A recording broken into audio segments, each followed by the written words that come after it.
Hello friends, कैसे हैं आप सब। तो डियर, आज की क्लास में हम लोग डिस्कस करेंगे आपका सीटीपी का वन लाइनर इंपॉर्टेंट पॉइंट, जो कि हमारे सीटेट के पॉइंट ऑफ व्यू से इंपॉर्टेंट है। और ऐसे ही जो है हम लोग one liner important question discuss करेंगे जहां से हमें सीटेट में क्वेश्चन देखने को मिलता है। पहला क्वेश्चन देखिए कि सार्वभौमिक व्याकरण की अवधारणा किसने दी।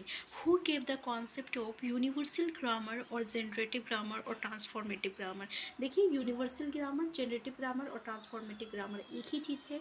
किसने दिए अगर पूछ लिया जाए तो ये आपका नॉम चॉम्स्की ने दिए हैं। ठीक है, नॉम चॉम्स्की क्या कहते हैं कि हमारा जो भाषा होता है ना, वो जन्मजात होता है, उसे अर्जित किया जाता है, उसे मतलब कि एक छोटे बच्चे जो आप देखे होंगे जो 2 या 3 साल के होते हैं, वो बच्चा जो है अपने आप अपना भाषा बोलना सीख जाता है। ठीक है ना।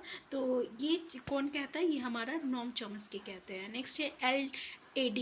देखिए, LAD से क्वेश्चन आ जाता है कि ये है क्या, तो ये लैंग्वेज एक्वाइजेशन डिवाइस है। और LAD की बातें किसने की थी, तो ये आपका किसने की थी, तो आपका नॉम चॉम्स्की कहते हैं। ठीक है, कहते हैं कि बच्चों जो है उसके पास जो है लैंग्वेज एक्वाइजेशन डिवाइस रहता है, जिससे कि बच्चे जो है अपने आप जो है भाषा सीख जाते हैं। नेक्स्ट है, बच्चों का भाषाई विकास सबसे तेज़ी से कब होता है। वैन जो children is language development is fastest.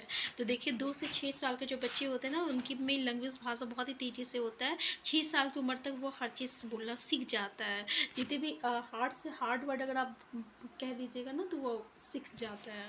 Next, बच्चे प्रथम भाषा को अर्जित भाषा को अर्जित करते हैं या सीखते हैं। डू द चिल्ड्रन एक्वायर और लर्न द फर्स्ट लैंग्वेज। हमारा क्वेश्चन रहता है कभी कभी एक्वाइजेशन और लर्निंग में क्या क्या अंतर होता है। ठीक है ना। तो जैसे कि हम बताएं ना, जो छोटे बच्चे होते हैं अपने प्रथम भाषा, मतलब प्रथम भाषा क्या हुआ, उनका जो मदर टंग है, तो मदर टंग को वो क्या सीखते हैं। छोटे बच्चे 2-3 साल के होते हैं, ठीक है ना। उन्हें जो है जितना ज़्यादा आप भाषा में रखिएगा, जितना ज़्यादा वो भाषा पे वो रहेगा, लोगों के बीच रहेगा, उतना ज़्यादा वो भाषा को सीखता है। ठीक है, वहाँ पे वो लर्न नहीं करता है, वो एक्वायर करता है, आपका अर्जित करता है। लर्निंग क्या हो गया, अब वो बच्चा जो है, मान लीजिए कोई हिंदी भाषित बच्चा है, उसे अब 2-3 साल का है, उसे हिंदी तो बोलना आ गया। अब जब वो स्कूल जाता है तो उसको वहाँ पे इंग्लिश पढ़ना सिखाया जाएगा। अब ये इंग्लिश जो है उसके घर में नहीं होता है, उसके आस पड़ोस में नहीं होता। अब इंग्लिश वहाँ वो पढ़ना सीख रहा है, वो क्या कर रहा है, वो लर्न कर रहा है। ठीक है, तो ये लर्न और एक्वायर में स्टेटमेंट बेस्ड क्वेश्चन हमें देखने को मिलता है, तो याद रखिएगा क्या होता है। नेक्स्ट है, सुनना, बोलना, पढ़ना, लिखना, इन चारों भाषाई कौशलों में से एक बच्चा सबसे पहले क्या करना सीखता है। देखिए, क्या करना सीखता है सबसे पहले, तो पता है सबसे पहले बच्चे जो है सुनना सीखता है। जब वो सुनने लगता है फिर धीरे धीरे वो बोलना सीखता है। नेक्स्ट है, सबसे सरल भाषाई कौन सा है, तो which is the simplest language skill. तो सब कॉमन सी बात है भाई, सुनना सुनना सबसे इजी है। नेक्स्ट क्वेश्चन है, सबसे कठिन भाषा कौन सा है। अगर कठिन भाषा देखिए तो राइटिंग जो है सबसे कठिन बच्चा है, भाषा है। कैसे बोल सकते हैं, जो 2-3 साल के बच्चे होते हैं पहले तो बोलना सुनना सीखते हैं, फिर वो धीरे धीरे बोलने लगते हैं, लेकिन लिखने में उसे काफ़ी वक्त लगता है। ठीक है, तो सबसे टफेस्ट लैंग्वेज जो होता है राइटिंग होता है। निम्न में से कौन सा क्रम सही क्रम है आपका। ठीक है, यहाँ से हमें क्वेश्चन देखने को मिला है।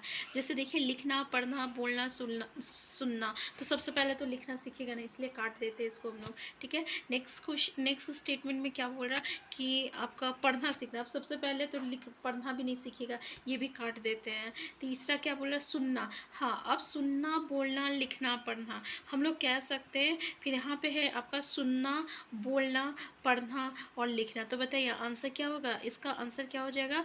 इसमें सबसे पहले वो कौन सा सीखता है, तो सुनना, बोलना, पढ़ना और लिखना, यानी आंसर डी हो जाएगा। ठीक है, यहाँ पे दोनों क्वेश्चन में देख लीजिए, सुनना, बोलना, ठीक है, ये तो दोनों जानते हैं।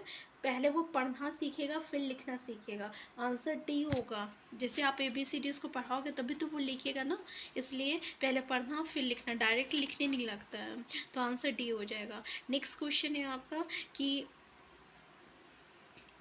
सुनना और बोलना किस प्रकार का भाषाई कौशल होता है। अब देखिए, इस तरीके से क्वेश्चन हमें एग्ज़ाम में जो है देखने को मिलता है। ये क्वेश्चन तो बहुत ही आपका कॉमन क्वेश्चन है जो कि हमें सीटेट में देखने को मिलता है कि सुनना और बोलना किस प्रकार का भाषाई विकास है, या आपको इस तरीके से पूछ दिया जाए कि आपका रिसीविंग स्किल कौन सा है। तो रिसीविंग स्किल कौन सा है देख लीजिए, आपका लिसनिंग और स्पीकिंग जो है यानी सुनना और बोलना, ये किस तरीके का भाषा में आता है, तो ये रिसीविंग स्किल में आता है। किस में आता है? रिसीविंग में आता है।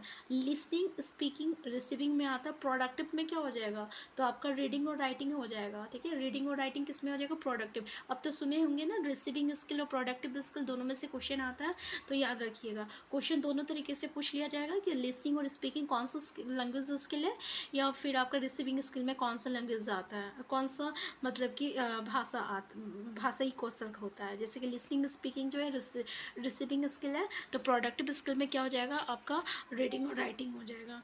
नेक्स्ट, पढ़ना और लिखना किस प्रकार का कौशल है, तो ये देखिए, इसको हम लोग अभिव्यक्तात्मक कहते हैं यानी प्रोडक्टिव कहते हैं, और इसको हम लोग ग्रहतात्मक कहते हैं मतलब कि रिसीविंग स्किल कहते हैं।